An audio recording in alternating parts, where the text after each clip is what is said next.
back to another episode of Pollys Introduction of Computer Networks. This is week 13, by the way, episode 20. For this week, we do have one programming assignment and 4 quizzes doing. Okay? And that is, again, by Saturday, 6 p.m. Now, let's check out the topics today. Oh, and by the way, good afternoon to Ming Lun, Elaine, Brian, Jared, Sean, and Cheng Yong. Okay, so today's lecture is going to be in 2 parts. The first part is so that we finish describing what router is doing. Okay, if you recall that in the network layer, we kind of separate the functionality of the network layers into 2 parts, right? One at the higher plane, that is the control plane, which we'll talk a lot about, I think, starting next week or second half of next week. And a major part that we're talking these couple weeks is the data plane, the lower part. Data plane is the part that's taking packets one at a time and then passing it, forwarding really fast from router to router. Okay. And so the components we described already last time includes this thing called the switching fabric, but that's just an overview. Today, the first video is going to be a closer look into switching fabric, and you will see that there are 3 architecture, okay, from the older generations to the newer generations. Okay, so let's check out the switching fabrics designs. The switching processing the data plane is also optimized by hardware, and that hardware is called the switching fabric. And the goal of the switching fabric is very simple: to move packets from the input port to the output port. And the key design metric is the switching rate. Now, one thing that one needs to be very careful designing a router is if we design such that there are n input ports possible, and the line speed of each input port is R, then you want to make sure that the switching fabric can switch at this rate, R multiply N. All right, so what we're seeing here are 3 different architectures of switching fabric. Memory is generation number 1, bus number 2, and the modern one's generation 3, the crossbar architecture. Now let's go over them one by one. So first generation, switching via memory.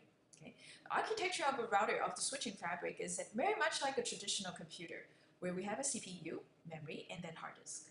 So we fetch data from the hard disk to the memory first before we fetch the data from the memory to the register, and therefore we fire the computation circuitry.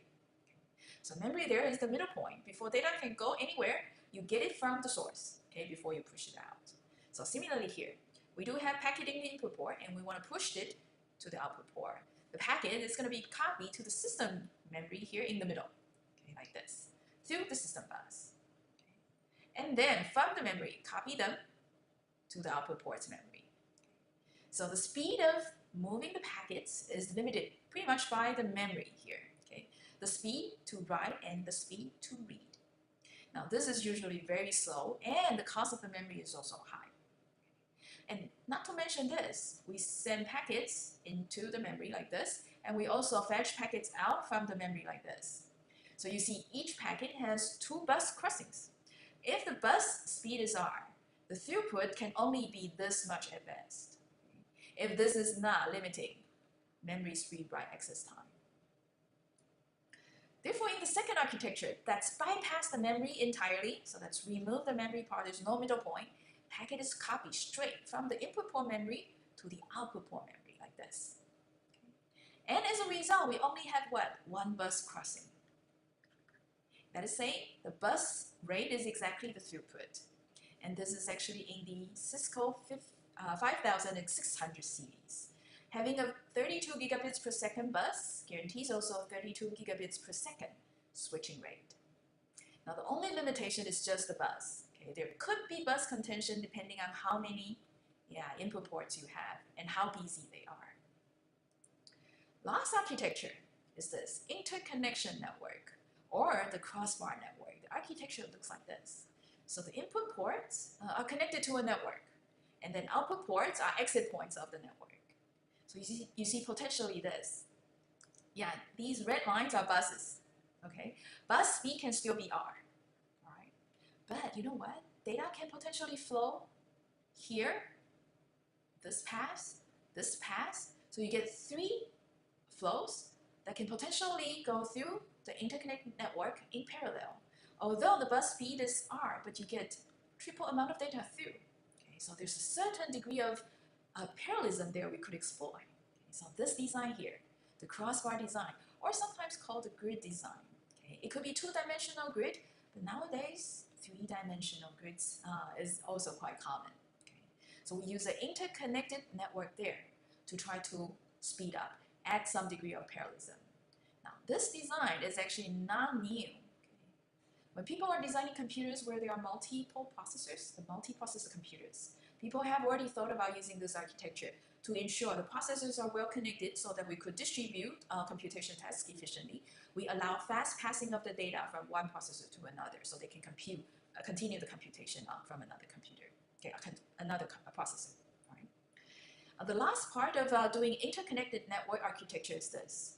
We'll have to cut the bigger data gram into smaller cells, okay, and fixed size cell. It's very important it's fixed size. So yeah, the transmission of these cells is very fine-grained and easy to control because it's fixed. The time duration, very stable, very fixed. So that avoids also contention on such a interconnection network. And therefore, Cisco 12000 is one such switching fabric-based router. It can switch about twice, okay, amount of data than the bus-based switch fabric. All right, so that's pretty much, that's pretty much what switching fabric is, and from older generations to the newer generations. So, question. Between the memory, the bus, and the crossbar architecture, tell Polly which one you like the best. Okay, type it up on the chat. All right, good. We are not yet. We have not yet left switching fabric this topic yet. Okay, there's another video coming up, but in this video, it's kind of a transitional video. Okay, so I will start talking about there's a need for buffer management because other than the switching fabric, it's just the input ports and the output ports. Okay, and in the input ports and output ports, because there's always an output speed and then the input speed, there's always a need of a buffer space. Okay, and so buffer management is about managing the buffer space. But you see, before we talk more formally about buffer management, there's this weird phenomenon.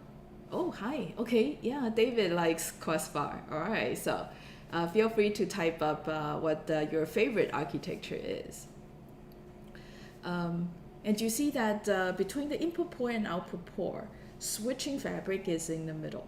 Okay, and sometimes we run into trouble. Okay, we need to buffer data because of how we do input and output port management. Okay, and that might slow down the throughput going through the switching fabric. Okay, so that is called the head of line blocking. Okay, even though switching fabric is fully capable of transmitting the data, but switching fabric couldn't do the transmission, couldn't do the switching. Okay, so that's the next video. A little bit complicated, partly buffer management and partly head of line blocking. There's one very important mechanism needs to be implemented in a router. That's called the buffer management. We'll need it in the input port as well as output port. Now, the reason that we need it in the input port is this. When the switching fabric is slower than the input port rates combined, and packets coming in really, really fast, then these packets might need to be queued temporarily in the buffer. That's why we see queuing delay. When the buffer is full, packet get dropped. So the queuing strategy and the dropping policy, as well as how much buffer we should allocate to this input port, those things are all part of the buffer management, which we'll talk more about in the next few slides. Before that, let's talk about this very special kind of queuing delay. It's called the HOL blocking. Okay. Now let's focus on the scenario. Okay, it's easier to understand that way. Okay. So this router here I'm illustrating has output port contention. So this is one special type of router. What it means there is each output port, okay, can only draw in one packet at a time. So this red port here is only taking in red packet, and it can only take in one red packet at a time. Similarly, for the blue port, taking in blue packets. Green port, taking in green packets. Now, the input ports, there are 3 of them. Input port number 1 here has a red packet at the front. Input port 3 here also has a red packet at the front. Now, this is what? An output port contention-based router. So we can only pick one of these, okay, to accept into the output port. Let's assume this one goes through and this one gets blocked. Okay. One packet time later, you see this red packet arriving at the output port. That's why we see the red packet here. This blue packet arrives at the blue port. That's why we see the blue packet here. But this one stays. Therefore, one packet time later, this red packet stays. But if you consider this case where the green packet's at the front and the red packet's in the back, then we could have what? One packet time later, the red packet, blue packet, as well as the green packets, all 3 of them move to the output port. So instead of receiving only 2, we could have 3 packets through. Isn't that better? Yes. So green packet in this scenario here, it gets blocked unnecessarily when they can really be moving forward. Okay, so that is called the head of line blocking. Green packet here experiencing a head of line blocking, head of line queuing. Because, yeah, other packets such as the green one is blocked by the red packet at the front. Okay, and somehow the output port is not accepting multiple packets coming in at a time. On the other hand, if you have a router that implements the non-output port contention mechanism, then we could have what?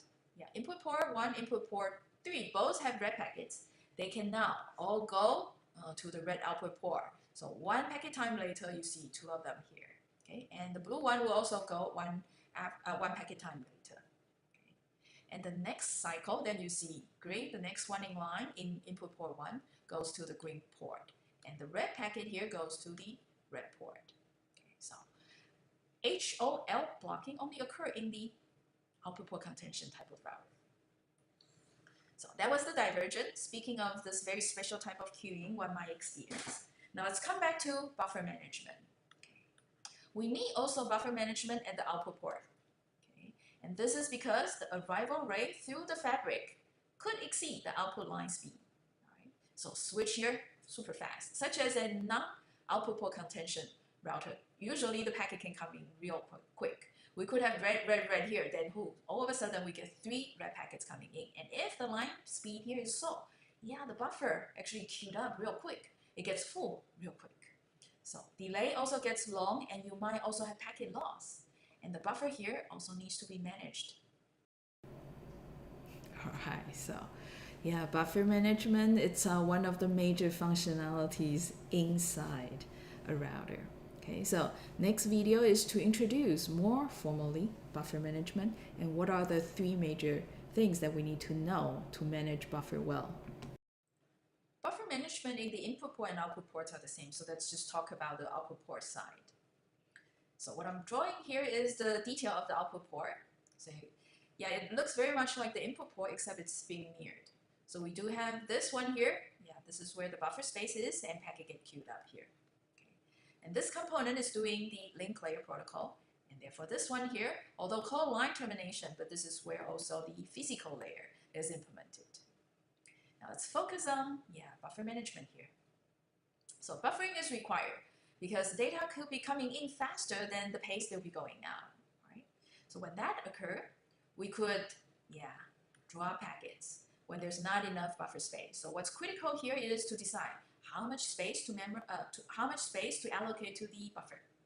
And in case we need to drop a packet, do we always drop the incoming one, or maybe we pick one of those packets existing here? Okay, because that seems to be a bit fair, right? Because the packets get queued up here could be coming from one flow. So the later flow, if we drop, from within the queue, then it will be more fair to the later traffic. Second issue is this. So the packets will be drawn out of the queue and get onto the outgoing link. Which one do we pick? Okay, one could actually start from the first one, but one can also pick one of the packets seems to be more important and pass it out further. So, perhaps you could have some sort of priority-based mechanism so that the packets can be classified and some go out earlier than the others. Or we might want to maintain that it's fair, okay? So we want to maintain neutral so the treatment of all these packets will equal. All right, so you see, deciding the size of the buffer. When packets coming in that the buffer is full, which packet do we drop? It's not necessary that we always drop the incoming packet, you see. Third, scheduling. Right, so hey, the output link will be drawing packet out of the queue. Do we always draw the packet from the head of the line or the middle of the line? Right, so if you're waiting to get into a restaurant, then you probably want the restaurant to draw from the head of the line. Okay, but here, the next two videos, you will see there's a variety of ways to draw packets out of a queue. Okay, so now first, how do we determine the buffer size? And when the buffer is full, which packet do we drop first? Okay, what are the alternatives? And the first part of the buffer management is this, determining how much space being allocated to the buffer. Yeah, the documentation says this, the buffer space should equal to the typical round trip time multiplying the capacity. Yeah, the intuition behind this is this. It has something to do with how TCP does the condition control. You see, in TCP, data being sent, X coming back. After receiving duplicate X or waiting for timeout, then the source will discover there's a packet loss, there's a condition, and therefore slow down. Right? So router in the middle there, okay, is thinking, well, I'll need to buffer the packets long enough before the sources know they need to slow down. Right? And that is at least one round trip time. And during this amount of time, there could be this much packet or this much data going through the link here. So that's why RTT multiplying the capacity here. In this example, we have the round trip time 250 millisecond and the capacity being 10 gigabits. These are very typical values, but you see also the amount of memory requirement pretty high, 2.5 gigabits. So not exactly practical. So some of the recent study actually discovered this. If all these flows going through the routers are TCP flows, okay, and if there are n of them, we could actually reduce the buffer requirement to this amount. Still, RTT multiplying C at the top, but we can actually divide it by a certain factor. The more TCP flows there are, the more we could reduce the buffer space requirement. Okay. So N here are TCP flows, N flows here are N TCP flows. The reason for this is twofold. One being, hey, TCP at the beginning is doing slow start, starting from window size 1. And the sending rate is very, very slow. Okay? And there are a lot of data we send over the internet being very, very small. And so we use a very slow rate to send small data. Okay? So most of these TCP flows run in the low rate. Okay? So we are actually not using the entire C capacity. Second is this. Even though we are in the steady state, okay, these window sizes are all pushing and dropping, okay. Chances is also high that we are not using the full capacity as well. Okay, so still also low, but not as low. Okay, in the slow start state, sending rate really low. Even in the congestion avoidance rate, it's actually lower than the capacity as well. Okay, so that's why we come up with the factor here. The second component in the buffer management is this, the dropping policy or the discard policy. So this is needed when packet arrives to a full queue, right? So hey, either the arriving packet needs to be dropped or one of the packets in the queue needs to be dropped. Okay, so generally, pick the next packet to discard. The most common policy is this, tail drop. So this is essentially just to drop the packet that is coming in the last, okay? Because usually those who arrive early are given priority. But you could actually change that, okay? Assign priority to the packets. Some of the packets might be less important, right? So we could classify them to lower priority. When a packet comes in with a higher priority, then we drop one with a lower priority. Third, random. Of course, one could pick randomly from the queue a packet being discarded, right? All right, so that's the first two things that you need to know. By the way, about the dropping policy, normally we drop from the tail. Usually we think that it's fair that the early comers gets served or gets to stay in the queue. Okay, but think otherwise. For example, air travel. Okay, sometimes they will actually take people out of the planes. So they are obviously early arrival, but somehow they decided to offer the seat to someone who's more important and draw people who came early out of the plane. Okay, it's a little bit cool, but in business world, that is possible. Now, last video talks about the third thing you need to know, scheduling. The last component is this. Yeah, how do we debuffer? Okay, which packet do we choose to transmit next? Okay, so the next packet to send on the link. This is also called the scheduling policy. Typically, we do this FIFO. Okay, first in, first out. So essentially, based on the order the packet arrives, we take one out at a time. But okay, one can also do this, the class-based scheduling. Okay, the way to do it is to divide the packets also based on the priority or based on the classes. Okay, and so we could assign a specific class being higher priority versus others. Or we could have them rotating turns, taking one packet from each class at a time. And we can actually allow multiple packets coming from one class at a time, and so that there are more packets coming out from a particular class. It's sort of a combination. So weighted fair queuing here, WFQ, is a combination of the priority and round robin. Let's go into each one of these a little bit more. So priority-based scheduling. So we send always the highest priority packet out. Okay, so when there are multiple classes, okay, with different priorities, so we send out the one always with the higher priority. If there are no packets existing, then we take whatever we have. Right? So here's an example. Packet arriving, some being red and some being green. Green packets are the one with the lower priority, while the red ones are the one with the higher priority. Okay. So the way it works is going to follow this timeline here. So a packet is arriving at this particular time. And so there'll be some time it takes for the packet to be served. And then after they finish serving, packet exit. So yeah, let's say packet 1 arrives here. Right, so right there, packet number 1 being served. And it's going to take some time here. At this point, packet 1 will exit. But there could be other packet arriving while we're serving packet 1. So 2 and 3 arrives here. But 2 is carrying a lower priority, while 3 here carrying a higher priority. So in priority scheduling, which of these two versus 3, will be scheduled next here? Always the one with the higher priority, which means 3 here, right? And then next 2. Now, while we serve packet 2, if packet 4 arrives, yeah, right after packet 2 exit, we enter and serve 4, and so on and so forth. Now, if we do round robin, okay, the rotation-based, class-based queuing, we do have multiple classes, but we do the cyclical scan, okay, of different class queues and send one at a time. So the same pattern, 1, 2, 3, 4, 5 packet arriving at these point in time. Okay. But this time, okay, the second packet is higher priority, third packet lower priority. So which one do we send next? We actually send packet 3 because it belongs to the other class. Not necessarily lower class, but the other class. We have to rotate. Therefore, after red packet is served, we serve the green packet. Now, because the next rotation is red packet again, so we take packet 2. Okay. Now, the next one should be green again because there's no green packet at all, so we serve packet 4, and so on and so forth. Last is the combination of priority and round robin, so weighted fair queuing here. Okay, so this is a generalized round robin. And it's almost like having some level of priority here. You assign weights to different queue. So weight number 1, weight number 2, and weight number 3 here.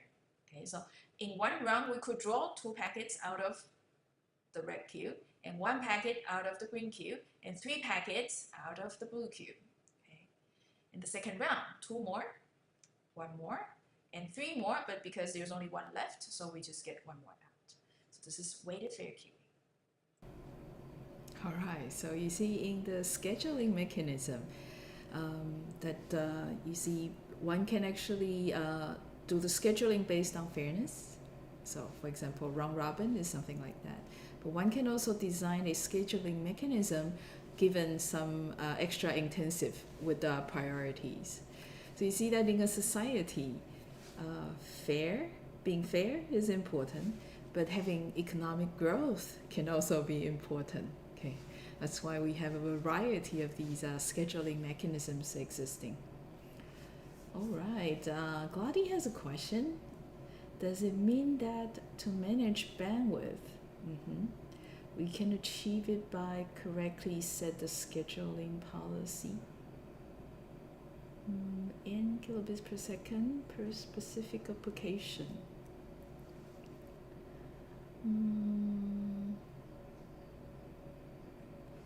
Interesting.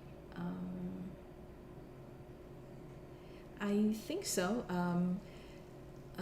Usually in the router, or generally in a computer, if you are working with Linux system, there are tools available that allows you to set, for example, for a particular flow, specific amount of bandwidth. I think that's. I hope that that's what you're saying. So you can actually implement different kinds of scheduling policies as well, in addition to the bandwidth limit per class or per queue. Okay, good.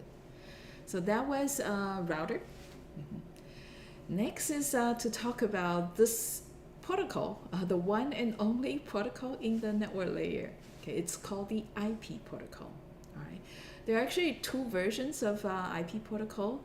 IPv4 is what we are using commonly, but there's a newer version called IPv6 that is rising. Okay, there are more machines being natively IPv6 capable.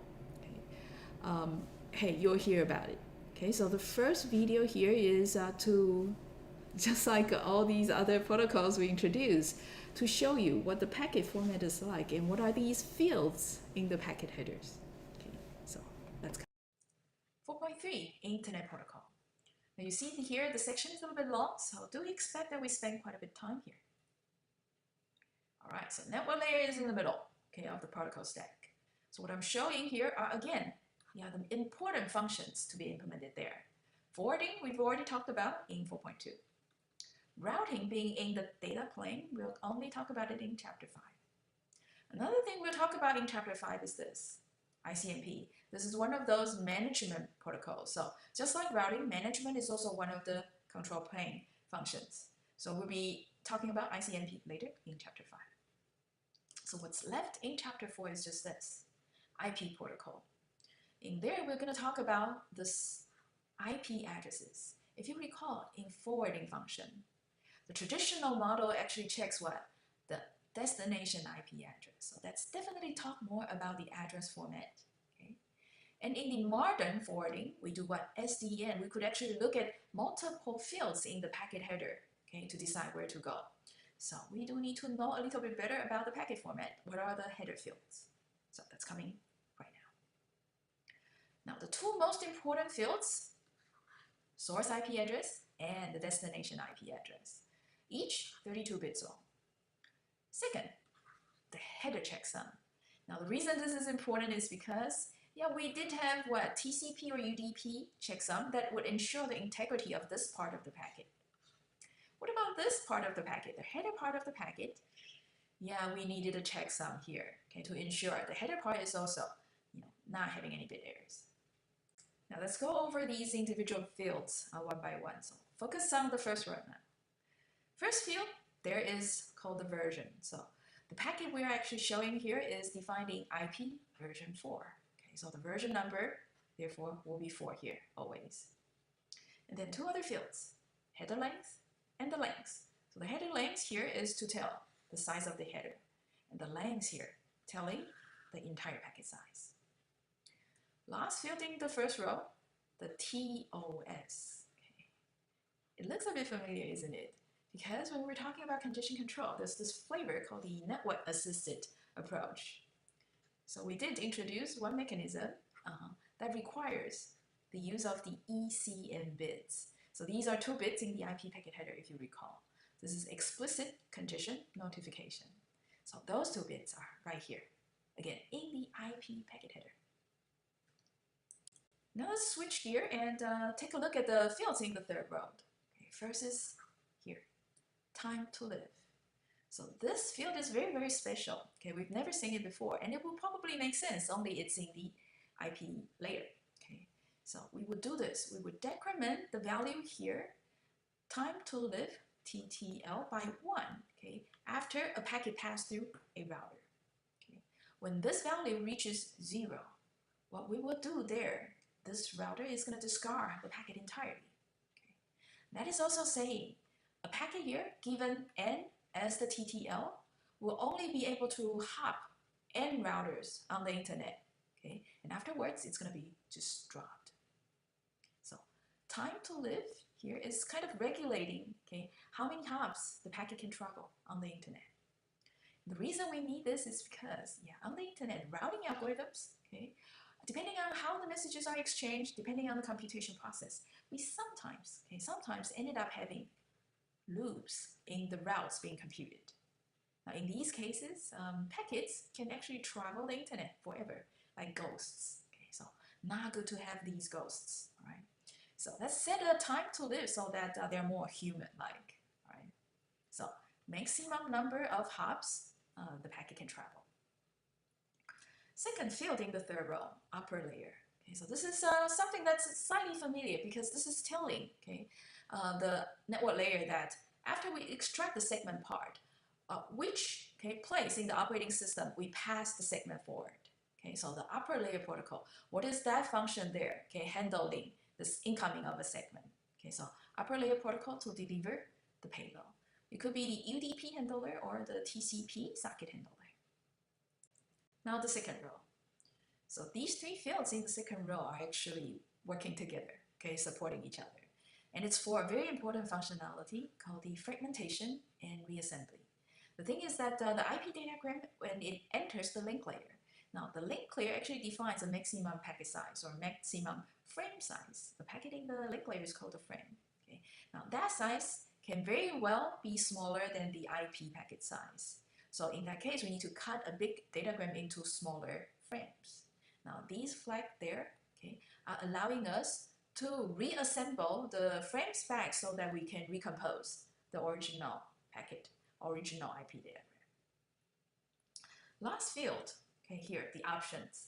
Now these are optional because it's usually for debugging purpose. For example, if we want to make sure that we track at which time point this packet traveled through a particular router, we could have the router adding a timestamp here. Okay. If we want to make sure that we know the exact path this packet is traveling through, now each router there in the middle can sign here so that we know exactly which router this packet has visited already. Okay. Now, if you sum the header size together, okay, so each row is 32 bits, so it's 4 by each row, and we do have how many rows? 1, 2, 3, 4, 5 minimum, right? So that's at least 20 bytes. So the IP packet header itself, 20 bytes. Now we didn't count the TCP packet header explicitly, but it's also 20 bytes. Right? So that's at least 40 bytes of header, okay, in a packet.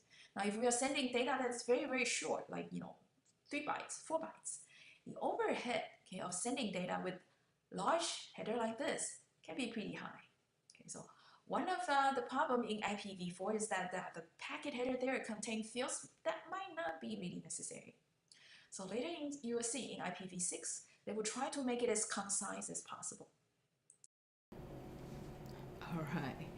Okay, so there was a question from Mark asking, is it possible to buy priority at routers? Okay, so usually as end consumer, we buy priority services from a service provider.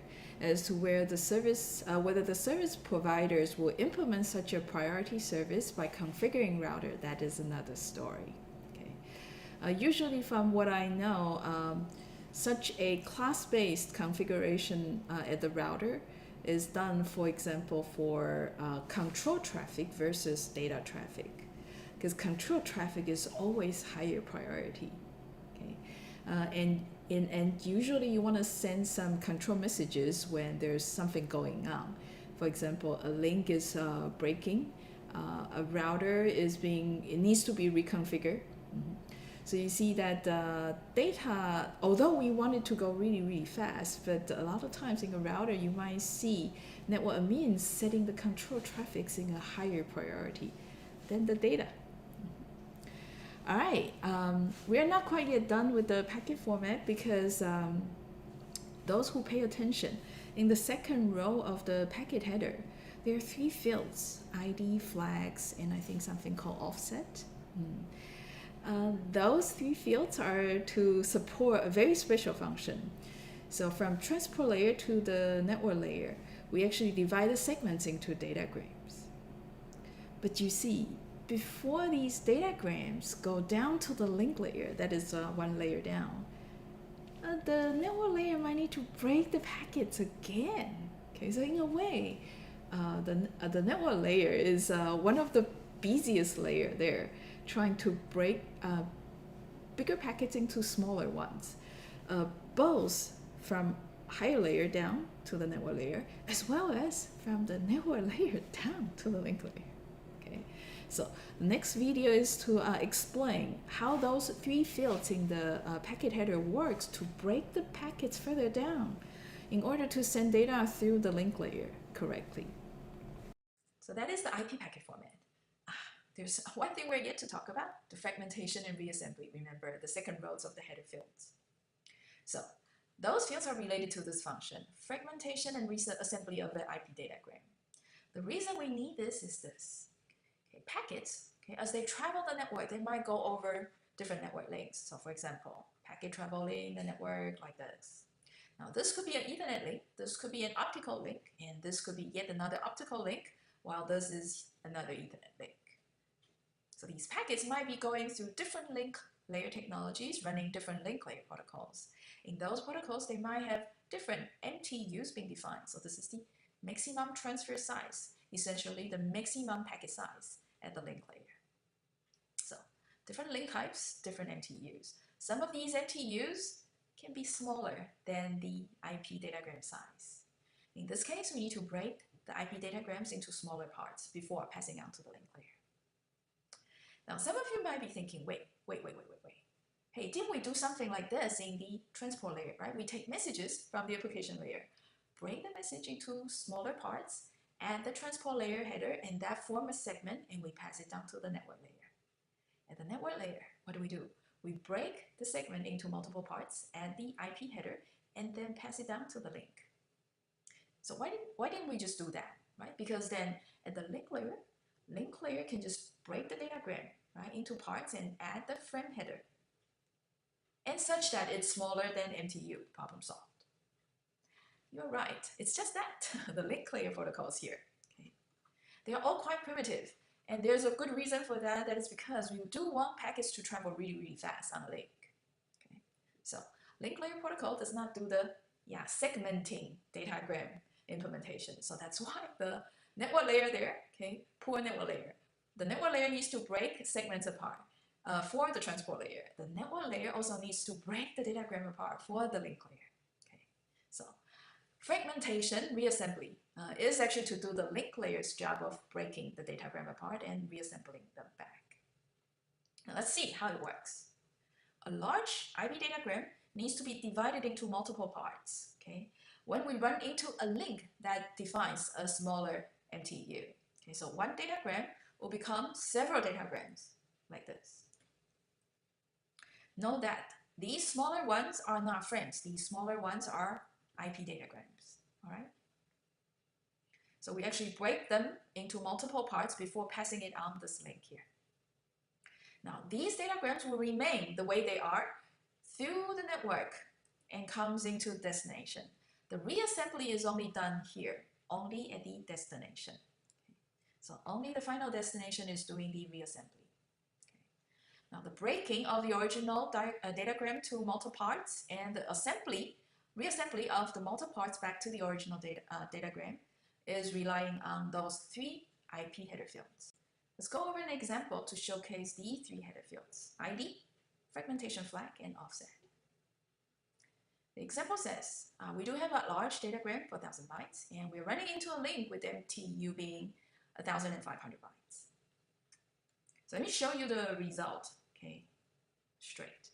So this large datagram is now fragmented into 3 smaller datagrams here. Okay. And so 1,500 is the maximum transfer unit size. So each, less than 1500. You see there, the 3 smaller packets will all be carrying the same X. Yes, you're correct. So X is there. So the ID field there is used to identify which of these packets belong to the bigger, datagram originally. Second field, you see the 3 are in sequence. First, second carries the flag 1.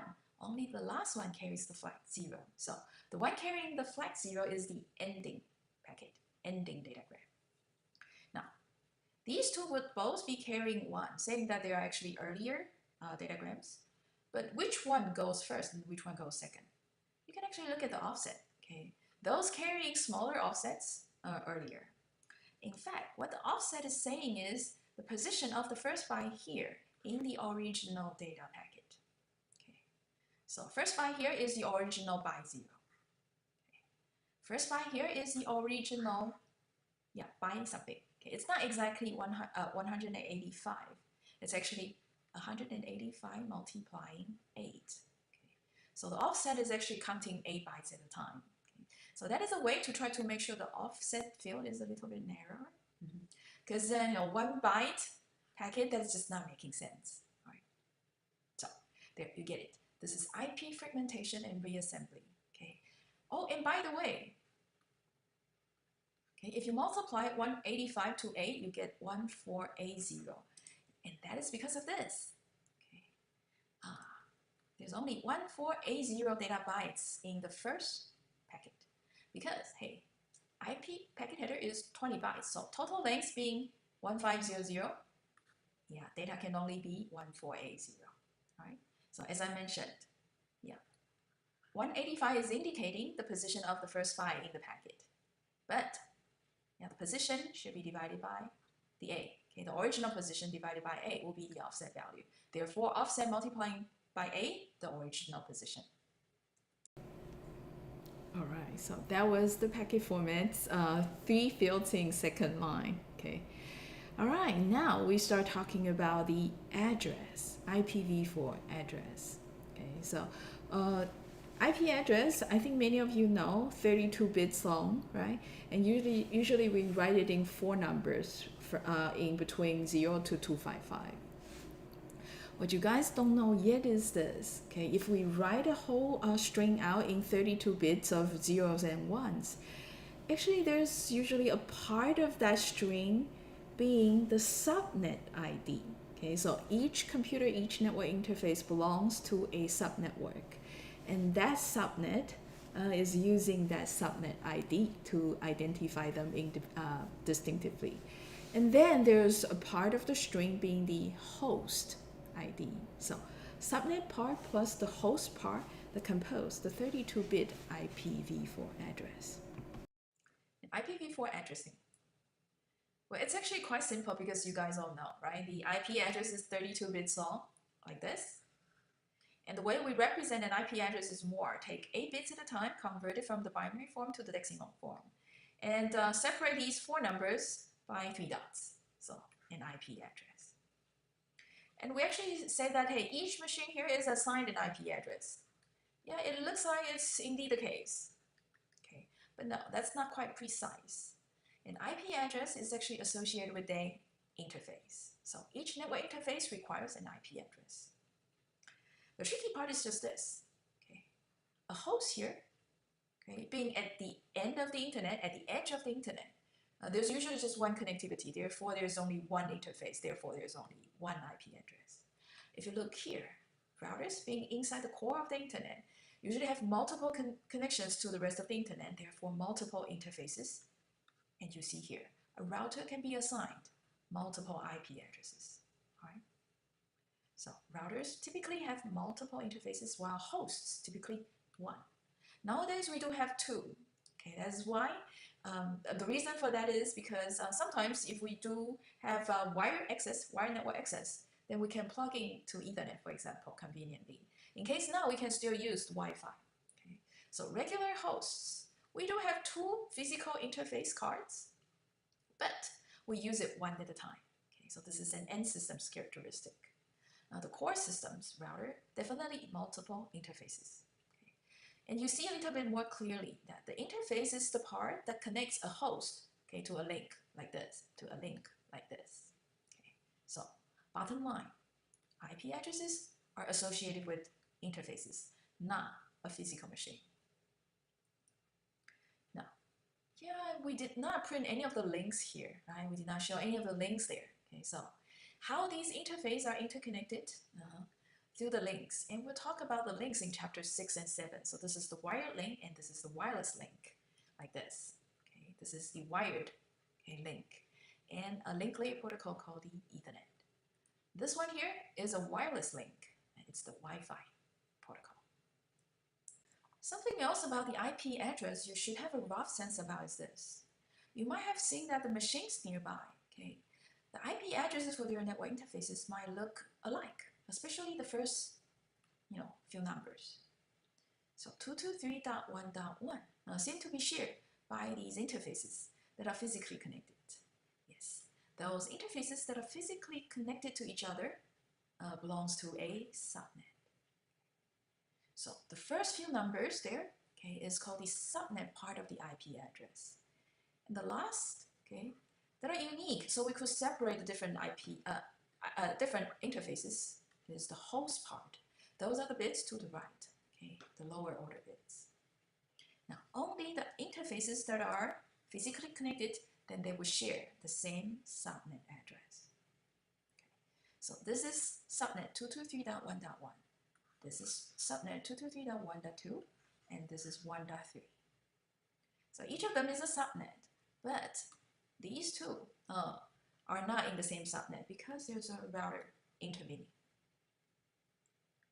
Now, we also use something like this to say, yeah, this is the subnet address. So subnet address.